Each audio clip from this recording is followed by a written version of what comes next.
না না, প্রচারে বেরিয়ে পরিবারের পাশে থাকা নয়, আমরা মানুষ হিসেবে পরিবারের সাথে মানুষের সঙ্গে থাকি। এটা একটা বেসিক মানবিকতা এবং আমাদের সুস্থ মানসিকতা। এবং অবশ্যই যদি বলে থাকেন যে হ্যাঁ, আমরা যার আদর্শে দলটা করি, মমতা বন্দ্যোপাধ্যায়, তিনি সর্বদা মানুষের সঙ্গে রয়েছেন, মধ্যে রয়েছেন, পাশে আছেন, এবং আমরাও তারই কর্মী, তারই সৈনিক। তো সুতরাং আমরা সেইভাবে প্রত্যেকটা মুহূর্তে মানুষে থাকা, তাদের সুখে, তাদের স্বাচ্ছন্দ্যে, তাদের আনন্দে, তাদের দুঃখে, তাদের কষ্টে সর্বদা আমরা প্রতিজ্ঞাবদ্ধ তাদের মধ্যে থাকা, তাদের সাথে থাকার।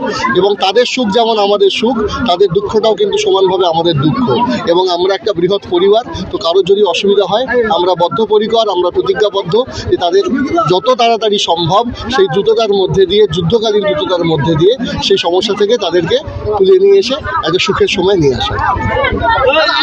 প্রথম দিনের প্রচারে কেমন সাড়া পাচ্ছেন সেটা তো আপনারা বলবেন, আমরা তো সবসময় বলবো যে ভালো সাড়া পাচ্ছি, কারণ তৃণমূল কংগ্রেসের কর্মীরা এবং যেভাবে আমরা তো রয়েছি কর্মীরা হিসাবে সর্বদা আমরা সবাই রয়েছি, কিন্তু আপনারা যদি ক্যামেরা ঘোরান সেখানে দেখবেন জনগণ রয়েছে। ঠিক আছে, জনগণের সাড়াটাই সব থেকে বেশি ইম্পর্টেন্ট।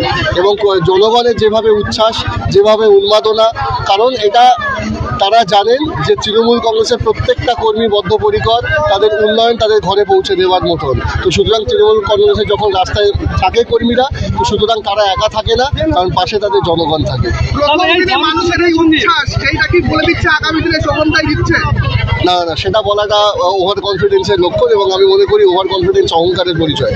অহংকার করার দৃষ্টতা আমার নেই, কিন্তু এইটুকু আমি মনে করি যে মানুষ যতটা আশীর্বাদ করবেন, স্নেহ করবেন, দোয়া করবেন, ভালোবাসবেন, তাকে পাথেয় করে আগামী দিনে আমাকে চলতে হবে, আমাদের সকলকে চলতে হবে।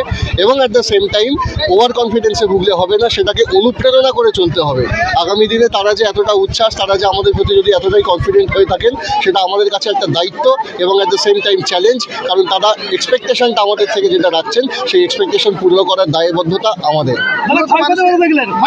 মানুষকে কোন দিকটা বার্তা দেখুন, বার্তা তো একটাই, সেটা হচ্ছে মমতা বন্দ্যোপাধ্যায়ের উন্নয়নকে আরও অব্যাহত রাখা, সেই জোয়ারকে অব্যাহত রাখা, এবং সেই দৃঢ়তার সঙ্গে সুদৃঢ়ভাবে আমরা সকল কর্মীরা, তৃণমূল কংগ্রেসের সদস্যরা আমরা রাস্তায় রয়েছি। কারণ আমাদের একটাই ধর্ম, মানবিকতার ধর্ম, আমাদের একটাই লক্ষ্য, আমাদের একটাই স্ট্র্যাটেজি, তা হলো সেই উন্নয়নটা প্রত্যেকের মানুষের ঘরে ঘরে পৌঁছে দেওয়া। অলরেডি পৌঁছে গেছে, আগামী দিনে তাকে আরও কীভাবে অব্যাহত করা যায় বা কীভাবে সেটাকে আরও সুদৃঢ় করা যায়, সেটাই আমাদের লক্ষ্য।